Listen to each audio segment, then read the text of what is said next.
yang kecil M15.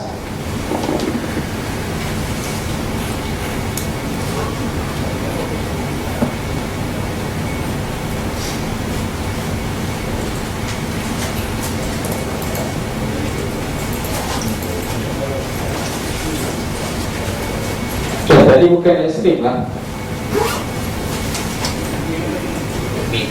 Ini mimpi. Siapa pun tak betul tadi. Dan kita buka kecil ya.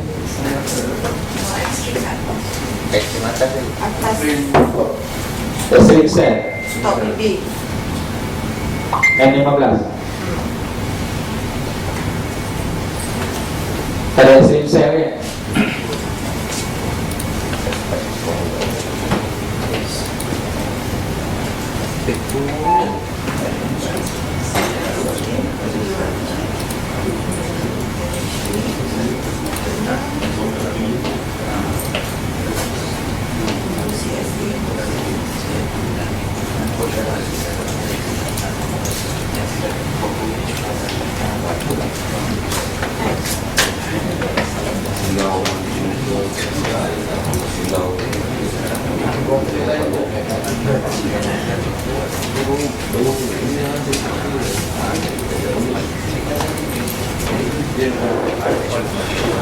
So kalau kita tengok balik H1, H4 ada CS arah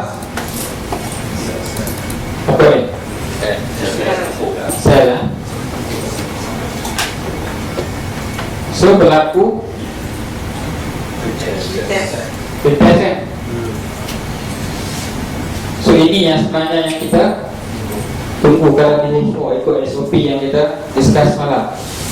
Semasa berlakunya retest di H1 tak ada apa-apa setup, tapi di M15 kita ada stream.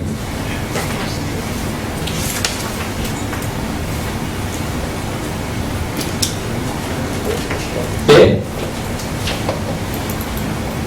dia keluar BB, MA5 keluar BB, berlakunya CS reverse. Lepas tu retest ni tempat kita entry kan?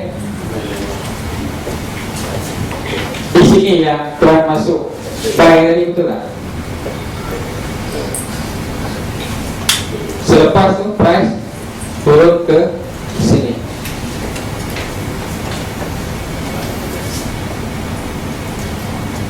Ini setup yang sebenarnya yang kita tunggu di dashboard. CS arah sell, retest dan berlaku setup di time frame kecil.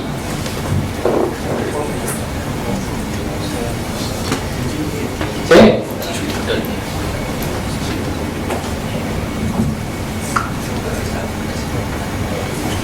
Okay, berbalik kepada back test.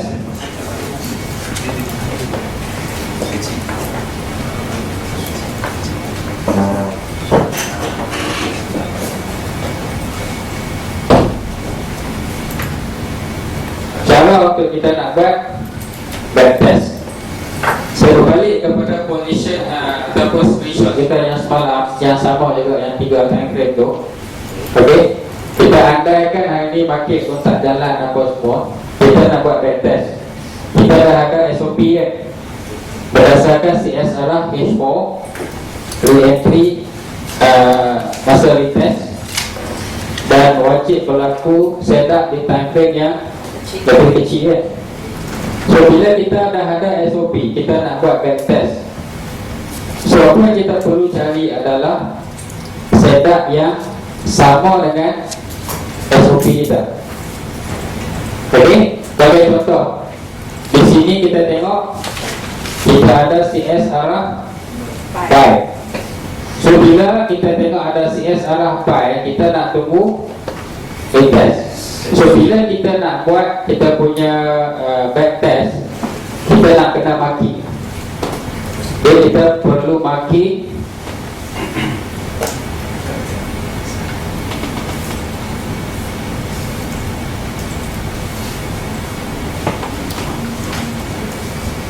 dia dekat kita punya chart Selalunya saya akan gunakan sekurang-kurangnya 4 line, dan saya akan colorkan dia dengan color yang berbeza.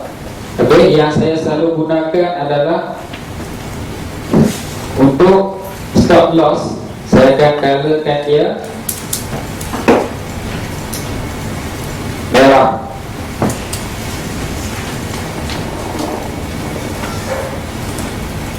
Okay, dan untuk MA5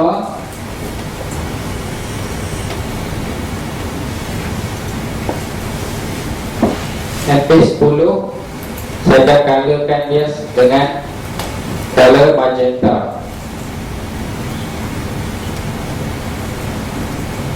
Okay, untuk M3 saya akan colorkan kuning. Untuk DP saya akan colorkan hijau.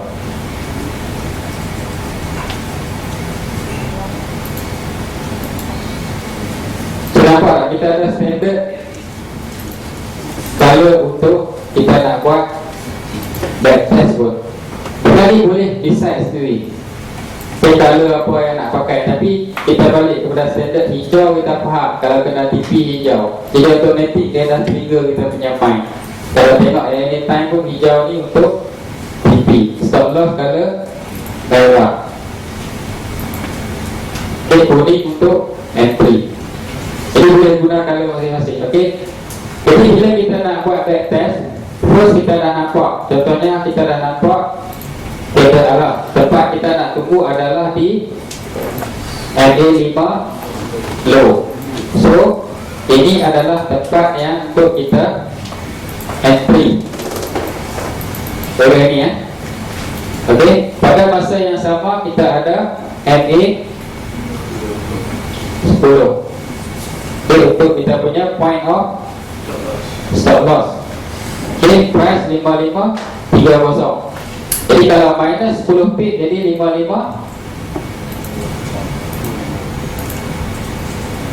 20 kan. Okay, kalau susah sangat nak adjust dia punya line tadi, masukkan value. Bila masuk value, dia akan bawa line tadi ke spesifik punya area, spesifik punya price. So di sini kita nampak kan. Okay, pasal berlakunya candle arah, ini tempat kita nak entry, ini kita punya point of stop loss, dan di sini kita punya stop loss yang kita set. So di sini kita boleh measure lah berapa jarak ke sini.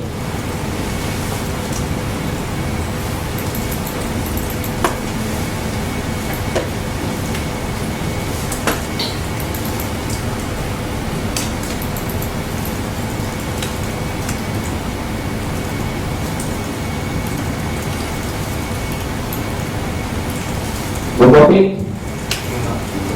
Dia 26 pip. So kalau kata kita nak ambil satu nisbah 2, so kita kena ambil PP 52. Okay, 52 pip lebih kurang di area ni.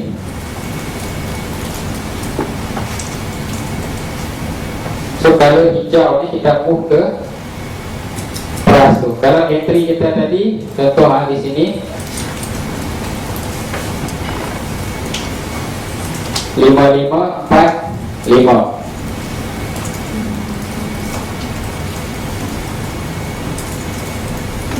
So kalau 52 pip jadi 9 7.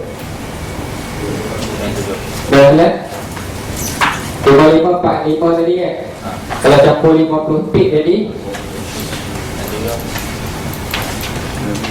9 5. 95 boleh 50. Kita tak 50 2 kan. So sini kita punya tempat TP. Jadi di sini kita nampak tak entry dan TP. Satu nisbah 2 kita dah dapat. So ini backtest. Tapi ini baru H4. Dia baru H4.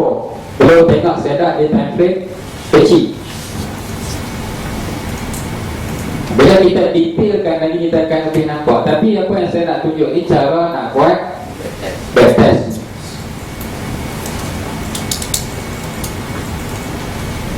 Okay, nampak tak? Kita bangkit setiap kalau itu perlainan. Okey, bila kita tengok yang ni pula, next step kita nak check apa? Okay, kita dah PPM, kita dah dapat. Tapi berapa banyak perjalanan daripada setup tadi tu? Kita nak record juga.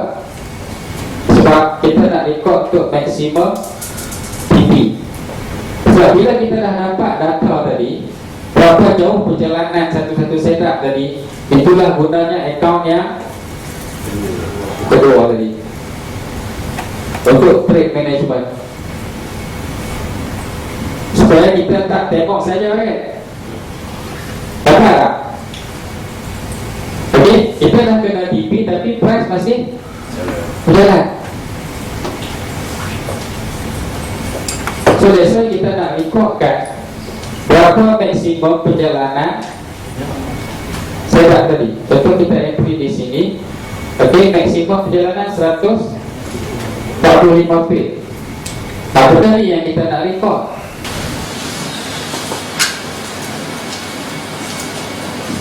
Ya, GBP USD tadi. First kali kita nak record, kita dah ada SOP. Okay, dalam kita punya reporting tadi, kita nak record satu kita punya barang. Yang kedua kita punya masa kita entry. Okay, format yang saya akan bagi dalam bentuk Excel ni, yang kita akan masukkan dalam group. Okay, di sini kita tengok masa. Lepas tarikh tadi kita ada masa, kita ada entry price,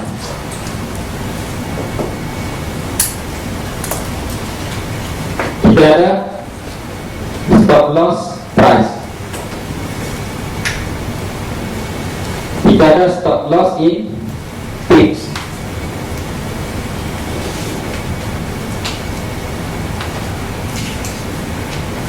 Yang kiri tu time apa? Masa kita entry, time entry, duration sekejap saya skip saja. Stop loss kita ada TP in pip, kita ada TP price, kita ada sekali lagi duration, dan kita ada maximum move yang tadi kita measure perjalanan tadi tu.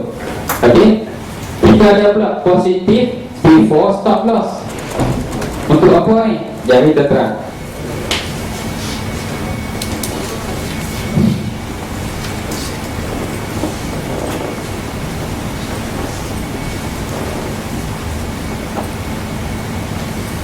So kita nak record sama ada setup tadi TP ataupun stop loss. Lepas tu kita akan tengok pula ada tak setup lain. Ini yang di multiple time frame tadi tu.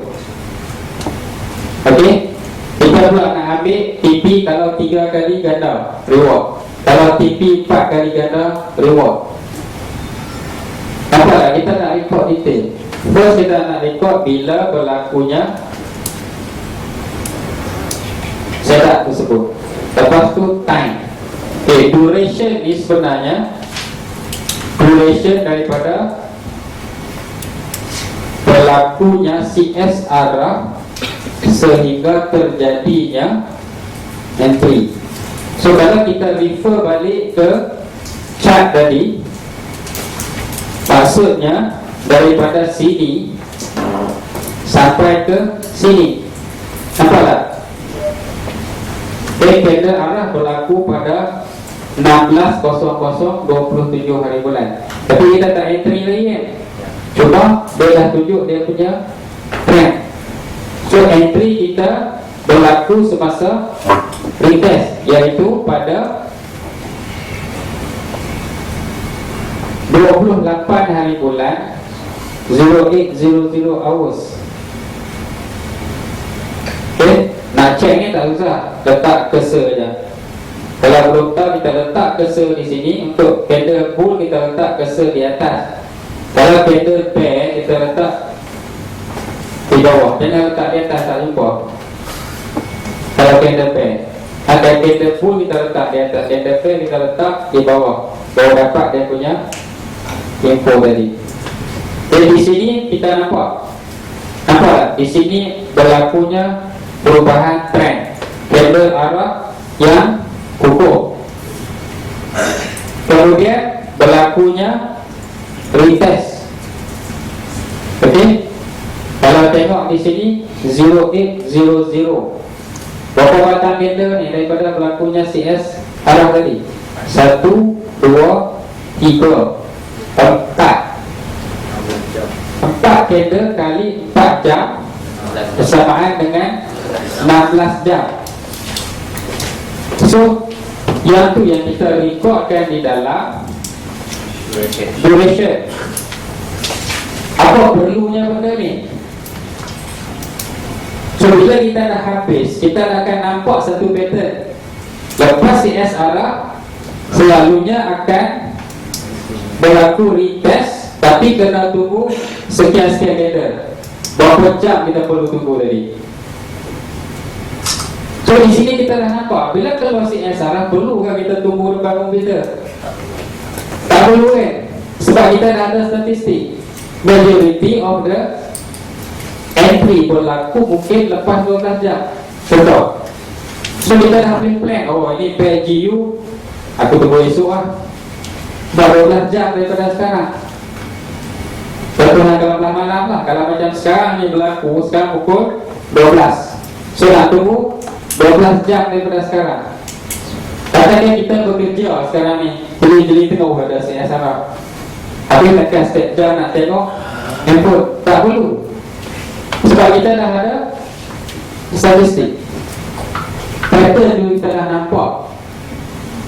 Sebab tu kita kena record duration ni. Nampak pattern ni. Kita boleh plan kita punya time. Jadi kita tak buang masa. Dan kita pun tak mengadap chat unnecessary. Buat benda lain dulu. Kalau kita ada kerja, buat kerja. Kalau kita ada bisnes, buat bisnes. Tak perlu nak duduk tunggu dia. So bila kita entry, kita record kita punya entry price tadi. Kita record kita di mana kita punya stop loss. Yang kita marking tadi tu. Dan tempat-tempat kita marking dengan 4 color tadi kan. Okay. Kita dah record siap-siap kat mana. Dan nilai stop loss dalam bentuk pips. Okay. Nilai TP dalam bentuk pips. Kalau tadi 26 26 pips. TP 52 pips. So kita record pula price, kita record pula duration. Sekali lagi duration. Duration di sini bermaksud duration daripada entry ke TP. So di sini kita nampak satu lagi pattern. Tapi untuk dia hit TP, ambil masa lebih kurang 2 candle, lebih kurang 8 jam. Ini kira yang cepat. Ada yang ambil masa yang lebih panjang. So di sini kita akan nampak satu pattern pula. Lepas kita entry tadi, kita akan dapat satu kelompok statistik. Okey, lebih kurang katakan 3 candle atau 4 candle baru kena TP. Jadi lepas kita entry, perlukah kita tunggu? Tak perlu kan? Okay, set and forget. Sebab kita dah ada statistik.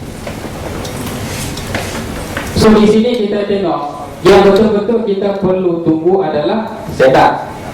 Itu bukan kita tunggu depan PC, tak, kita tunggu berlakunya setup di time frame kecil. Lepas kita dah entry, dah boleh tinggal buat kerja lain. So dia market yang decide dia nak pergi ke TP atau nak pergi ke stop loss. Jelas tak tu? Yes. Ada soalan tak? Okay. So apa perlunya maximum movement? Sebab kita nak ambil satu statistik juga, bila berlakunya setup macam ni, berapa banyak maksimum dia boleh pergi. Contoh, boleh pergi 700 feet sebagai contoh. Ambil pitch. Kita tarik daripada entry point ke maximum pitch tadi. Okey. Tapi maksimum tadi setakat mana? Kenapa kita ambil maksimum tadi di sini? Kenapa kita tak tunggu pula? Sebab kita masuk ikut salah kan? Baik tu lah. Sekarang apa yang terjadi? Ini back test lah. Okey, ada tak salah set? Jadi kita nak ambil maksimum sebelum berlakunya track yang bertentangan. That's why kita tarik daripada sini ke sini. Masuknya di sini kita masuk ikut tingkap, kita keluar pun ikut tingkap lah.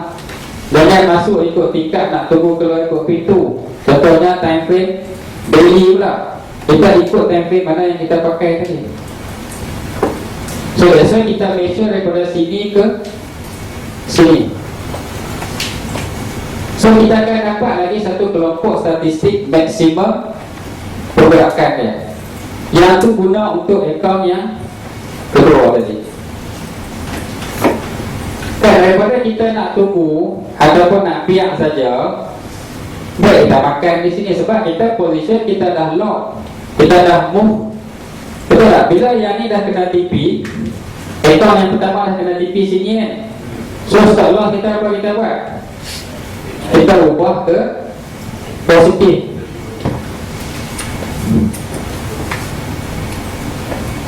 So kalau dia patah balik pun kita tak rugi, kita untung tapi sikit. Tapi kalau dia teruskan perjalanan,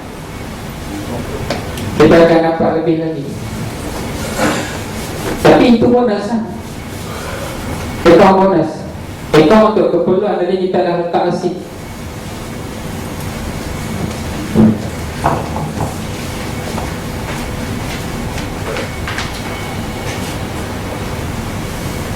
Positif sebelum SL.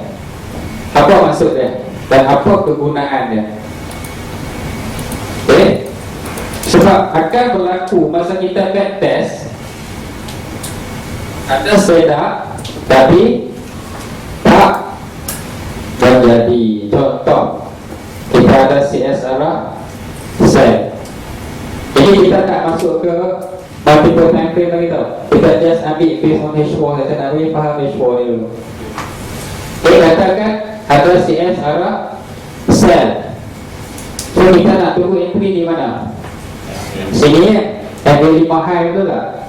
So kita punya kuning ni, kita dah target di sekitar sini. Okay, kita punya point of stop loss di atas MA 10. Mana MA 10? Okey, di sini pada masa tersebut lah. Dia ada ni. Okey, 10 pip di atas point of stop loss. Okey, lebih kurang sini. Okey, bila kita tengok di sini, jarak entry ke stop loss lebih kurang dalam 10 pip. Jadi untuk TP, kalau 1:2 lebih kurang dalam 20 pip. Kena TP tak? Kena TP. Tak apa, itu yang TP kita tak risau. Yang TP Alhamdulillah. Nak cari yang fail sekarang ni. Susah nak cari apa. Nak cari yang fail. Okay, kita ambil contoh yang ni lah. Kita arah buy retest kan. Ni kita tak tengok time frame kecil tak. Kalau tengok time frame kecil mungkin ada entry dekat sini. Kita katakan kita tak tengok, kita betul-betul nak tunggu retest. So maknanya kita tunggu mana? Kita ni kan. So arah dan kita tunggu entry di sini. Okay, point of stop loss di mana? Tadi 10 sini kan. Dan 10 pip di bawah lebih kurang di sini. So maknanya kita nak entry di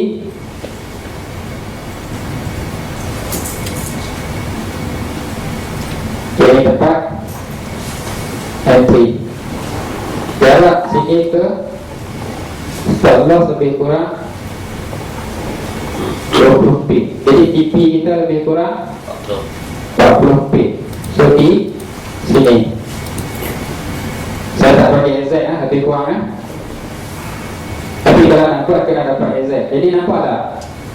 Lepas kena entry tadi, price positif tak? Positif kan? Profit kan? Tapi tak kena TP.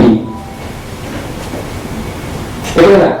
Ini yang dimasukkan dengan positif before stop loss. Pada kata position dia tadi, dia dah positif tapi tak kena TP, lepas tu kena stop loss. Jadi di sini kita nampak daripada entry point positif kita dapat lebih kurang dalam 23 pip. Kalau tolak spread tinggal 20 pip. So mana kita akan record 20 pip di sini. So kita dah nampak di sini satu pattern. Lepas kita dah dapat keseluruhan data ni, kita akan nampak satu pattern minimum PP yang selamat. Itu kegunaan positif before stop loss. Apabila dah dapat the whole statistik ni, inilah yang akan kita gunakan balik untuk kita punya trade nanti. So lepas tu kita record kita punya stop loss ataupun TP, dan remark kita ni ada tak setup di time frame yang lain. Mungkin extreme atau MHV time frame yang lebih kecil. Setup ni maksudnya bila buka balik time frame yang kecil, yang 3 time frame tadi.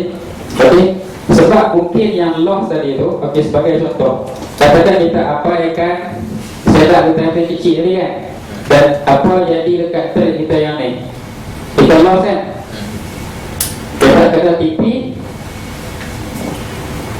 lepas tu kena stop loss. So kita buka time frame yang kecil, okay, phase 1.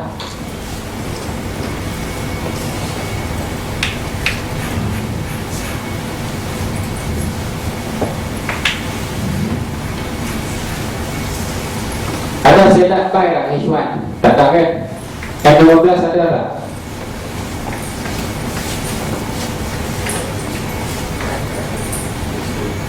Ada setup buy tak yang 15? Tak ada kan? Jadi in reality sebenarnya trade ni kita masuk tak? Kita tak masuk kan? So mana kata dalam record kita di Excel tadi, kita tahu kalau kita masuk berdasarkan re-entry di H4 sahaja, kita dah kena stop loss. Tapi in reality, kalau kita tengok setup di multiple time frame, memang tak ada setup. So bermaksud kita tak entry pun. Sebab tu di sini kita nampak peranan multiple time frame. Kalau kita nak ambil berdasarkan re-entry sahaja, kita dah nampak statistik tadi macam mana. Agak-agak berapa persen? Agak-agak lah berapa persen. Candle arah tadi, kalau kita just nak masuk berdasarkan CSA, lepas tu kita tunggu re-entry sahaja. Kita tak mau tengok time frame kecil. Average tadi kan sebulan ada lebih kurang dalam 10 CSA average agak-agak daripada 10 ni, kalau kita masuk based on yang dia saja, berapa persen yang hit TP? 20 60 80 Okay, itu agak-agak. Tapi sebenarnya kalau Kalau tak tengok multiple time frame, kita punya accuracy cuma. So daripada 10 cuma 3 kali saja kalau kita nak based on re-entry tanpa tengok di time frame kecil. Nak ambil tak risiko buat macam tu? Tak mau kan? Daripada 10 entry 3 saja kena TP, 7 stop loss, emosi tak boleh terima. Betul tak? So di sini kita dah nampak daripada statistik dah tunjuk. Kalau sekadar nak berdasarkan yang ni, contohlah nak ambil jalan mudah kan, nak ambil re-entry saja, inilah result kan. Inilah yang saya buat dulu. Tak mau susah-susah, buat PO tempat re-entry, penuh PO. Lepas tu tak ada stop loss, keluar pergi, balik-balik tengok, tu dia penuh, buat masuk. Tapi tu dia price, kita buy di sini, price dulu bawah, stop loss tak ada, jadi negatif lah. Bila 3-4 kali kena, ada something yang tak kena. Revisit balik, tengok balik, lepas tu baru buat data yang accurate. Oh, patutlah aku duk kena dulu. Sebab on paper dah tunjuk benda ni tak workable. Yang tujuan kita buat ni, kita nak pastikan kita punya plan tadi tu, trading plan tadi workable. Kalau on paper pun fail, tak heran kalau masa kita buat yang real, kita akan fail 2 kali ganda. Sebab yang on paper okey pun, yang real belum tentu lagi kita boleh ikut 100%. So bila nampak statistik macam ni, kita nak ambil, nak sedap kita saja. So kita tak mau ambil. So di sini kita dah nampak 7, 3. So apa yang biasanya kita buat? Kali pakai saya salah. Itulah, pernah kita hadapi macam tu kan? Terus kita buat conclusion tak boleh pakai. Tapi kalau kita lebih kreatif, kita akan mula cari filter. Macam mana nak naikkan accuracy daripada 30 nak naikkan ke 60 ataupun lebih. So di sini berbalik kepada matematik. Sama ada tambah filter untuk kita nak kurangkan entry. Sebab kalau kita boleh kurangkan yang ni, contohnya daripada 7 tadi, kita tak ada setup di time frame kecil. Bila kita trace balik yang fail, kita dapati contoh 6 tak ada setup pun, hanya satu saja yang betul-betul ada setup time frame kecil, tapi masih lagi kena stop loss. So di sini apa jadi? Daripada 10 sekarang dah tinggal berapa entry?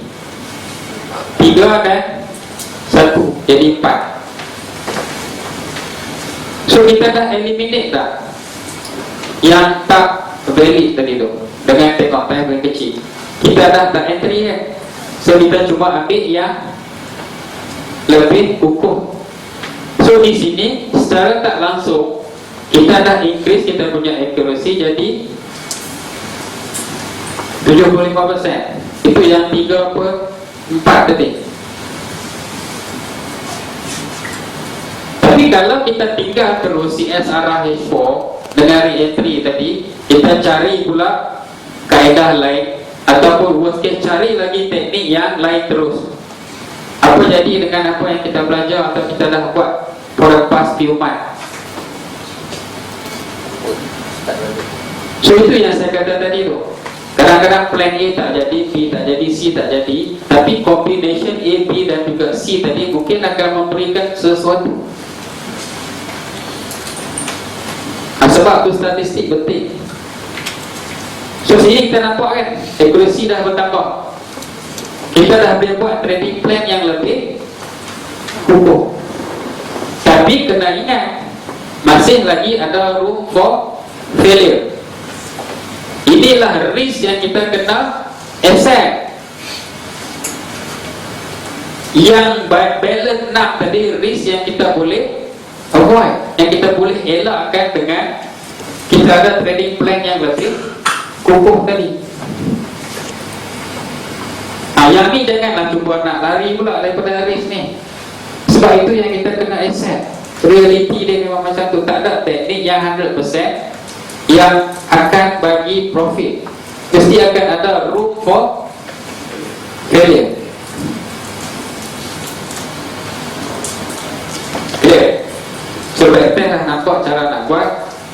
Data pun dah ada formula, ada format. Macam mana kita nak digest format, nak digest input tadi, untuk kita nak dapatkan lebih keyakinan, kita nak dapatkan lebih konkret punya trading plan. Bang, kita akan ambil semua rekod daripada yang walaupun CSR tu tak ada time frame lain pun kita isi sekali lah. Macam mana? Kita dah nampak CSR, so kita rekod semua walaupun dia tak ada kat time frame lain punya setup kan? Ya, sebab ini kita nak digest. Actually ini proses kita nak dapatkan, nak buat satu trading plan yang konkret tau. Jadi mesti kita kena ada base dulu sampai kan. So base kita adalah H4 CSR. Kita yang tu kita nak pegang sebagai trend. So itu yang saya kata tadi, daripada 30 bulan tadi punya data 8 pair. Lagi ada 2184 CS Arab. Katanya kalau dia ada setup kat tempat lain, kita tulis lah ekstrim kat mana. Yes, dekat kolom setup ni kita tulis ekstrim di time frame mana. Jadi di situ kita boleh digest data tadi, kita tahu okey, yang selalu fail ni yang tak ada setup di time frame kecil. Itu tujuan dia tadi. Jadi kalau nak buat satu trading plan yang berbeza, kita kena define dulu trend tadi. Okey, kan ada 4 elemen untuk trading plan kan. Trend, apa yang nak determine kita punya trend tadi. Kalau kaedah lain lah. Okey, apa kita kena define dulu. Bila dah define tadi, kita kena digest data untuk yang ni dulu sebelum kita slash benda-benda lain tadi tu. Macam di sini lah 2184. Okey, ada lagi data boleh ambil sebenarnya. Apa yang selalu terjadi bila ada CSR?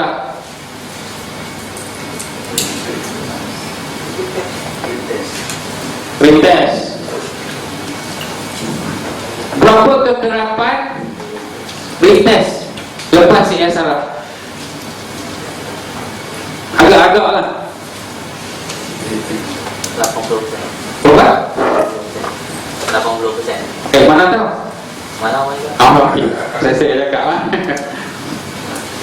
Okey, 80% of the time lepas wujudnya CSR berlakunya retracement, berlakunya retest. 20% berlakunya lepas CSR dia terus jalan. Nampak ada data di sini. Okey, kalau 80% retest berlaku, adakah lepas berlakunya candle arah tadi kita nak masuk post? Kita nak base yang 20 kan, kita nak ambil 80? Mesti kita nak ambil 80. So bila kita dah ada data macam ni, kita dah tahu apa nak buat. Kalau yang berlaku CSR terus dia jalan, tak apalah, bukan rezeki aku. Tapi kita sentiasa ingat balik, oh projection tadi sebulan nampak ya, nak jalan pi ya. Tengoklah pair lain pula. So kita dah faham behavior tadi daripada statistik. So kita tunggulah yang 80% tadi. Bagi yang kreatif, apa dia buat pula di sini? Nampak tak? Boleh fikir tak? 80% berlaku retracement. Ada idea tak daripada situ? Suri ayam lah. Okey, ambil position yang bertentangan tapi refer balik di time frame yang kecil. Sebab tu Abang Omar cakap semalam, kalau kita dah tersalah arah, keluar arah baru, kita tunggu retracement untuk kita nak minimize kita punya loss. Okay, manakala 80% kita ada chance untuk minimize kita punya loss, kalau yang tak ada stop loss lah. Tapi kalau nasib tak baik, dia jalan terus, bye-bye kan. Jadi pilihan di tangan kita, nak buat stop loss atau nak tunggu retracement ataupun macam mana kita nak buat. Tapi bila ada data ni semua, kita dah nampak perjalanan tu macam mana kita nak buat. That's why kita berdasarkan kepada fact and figure. Statistik jarang nak menipu. Assumption, yes. Sebab tu saya kata pay attention to the detail. Cerita ketupat tadi kan, berbeza dia punya appearance, padahal benda yang sama. Bila kita dapat statistik detail tadi, kita dah nampak apa yang kita nak buat. Next.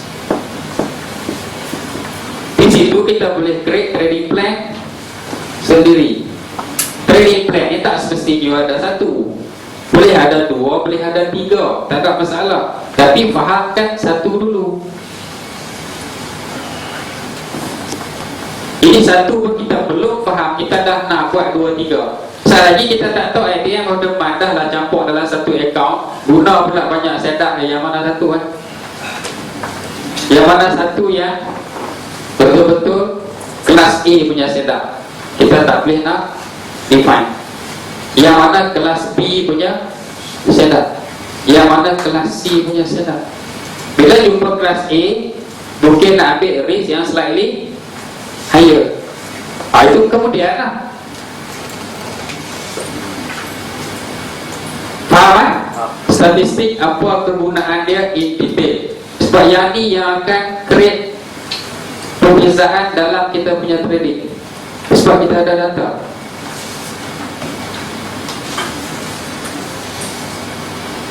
Ada soalan? Abang Omar nak entry ni. Saya tak mau ambil masalah lama sangat hari ni.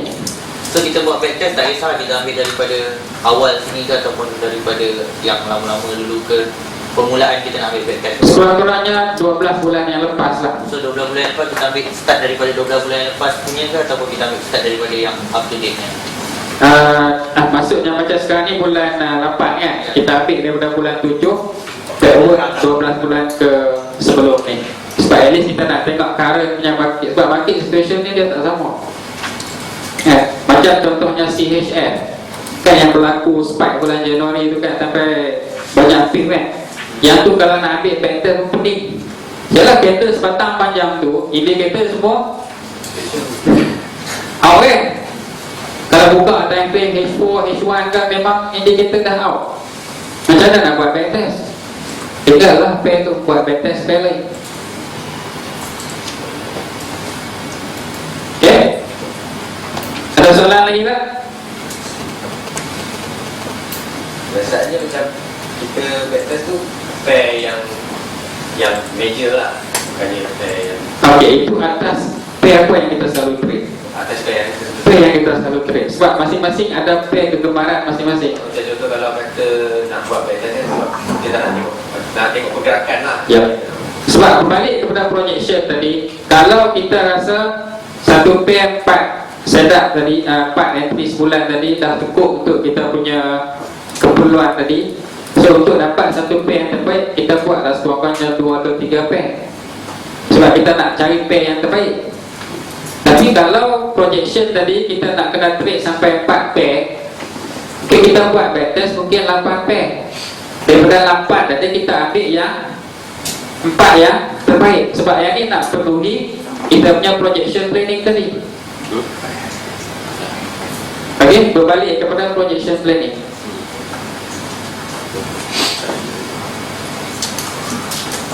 Clear? Ada soalan lagi tak? Bagi tadi saya tak Jelas tak sekarang? Okay, Sabri kita dah buat semalam hari kita dah detailkan tentang backtest. Ada beberapa soalan lagi tak sebelum saya akhiri sesi kita pada pagi ini? Dah petang ni tak ada sesi saya dah tau. Bawa nak buat live trade lah ni. Entry dah lepas tu. Entry lepas tak apa, kita tunggu pas lain. Nak extend besok kan live trade. Cuba tengok minyak. Kalau mau minyak tak nak trade lah mak. Cuba tengok kombinasi 15 minit dengan 1 jam. Tengok oil. Oil. Cuba tengok oil sekarang. US oil. Yang mana tu? US oil. Ada CFP Sini. US ni. US oil. Betul lah US 30 ni. US Oh oil. US oil. Nampak sangat tau. Sekian 15 minit dengan 1 jam.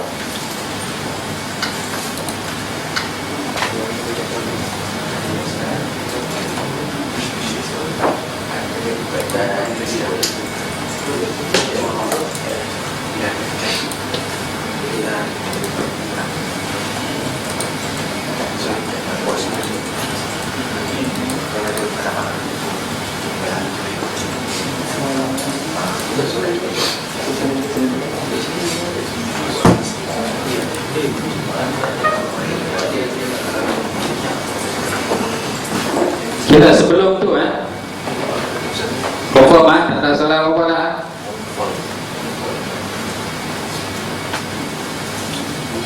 Confirm tak ada okey, Jiro nak tukar sesi.